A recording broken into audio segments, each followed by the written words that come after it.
See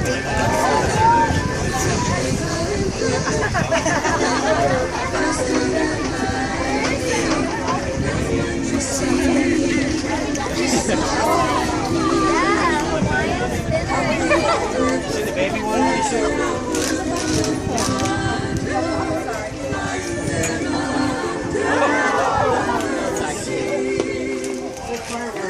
Are they just playing?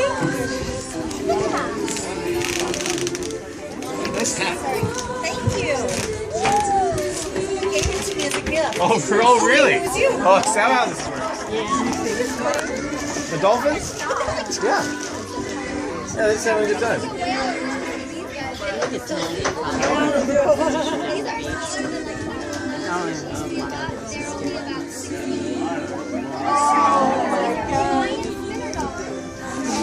almost fitting.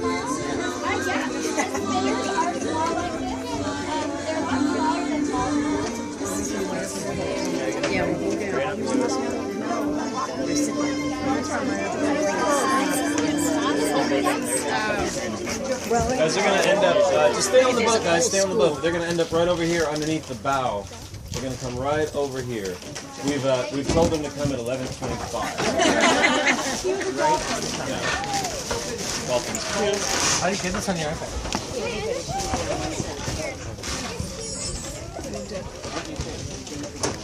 They do look like they're very, very, very, very tired, yes. Margo. These are nocturnal feeders, guys, so they're out at night eating, resting in catnap. Hey, Alex, we can see a little one standing around right when we saw them. Do you know that these guys only go into an opposite? I was like, you gotta be kidding me right now, right? He was totally serious. There's a rather fascinating thing with these dolphins and the whales in this particular area of the world that you're in. We have a lot of species that are air-breathing mammals that operate with what's called an alpha state as far as their sleeping pattern goes. So what they do is they shut down half a hemisphere of the brain. So the left or the right hemisphere will go to sleep, and the other half will keep it on the surface breathing. So what they don't have is an autonomic nervous system that's full and complete and true like we do. So when they go to sleep, if they were to shut down the entire brain, they would quite literally sink and drown. So they keep half of the brain alive and awake, and the other half is sort of resting and relaxing, which looks like this, which is exactly what you're looking at. Now, did you see the one jump and spin before? Yeah. Okay, so some people kind of ask, well, what's the story there? Is he asleep? Obviously, he's not asleep fully.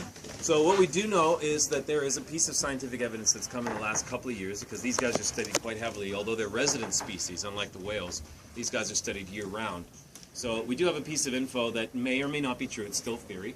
But it is quite common that you'll see them spinning, splashing, and being a lot more active on the perimeter of the grouping of whales that's called a polyp. And it's what you're looking at here is a group of dolphins.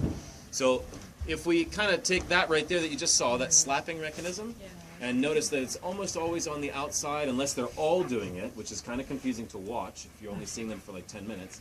But if you stay with them for a while, you will notice a sort of a herding effect. And as I say, it is theory. We don't know it to be true.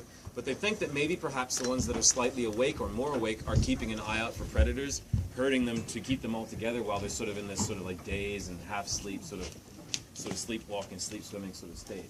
So that's one of the explanations as far as when you see a lot of them sleeping and then one or two jumping. That's kind of one of the possible theories. There you go, right there. Thanks. So it's right on. Smile, look right. I love it when they do that. It's great. Push the button again, Gabe.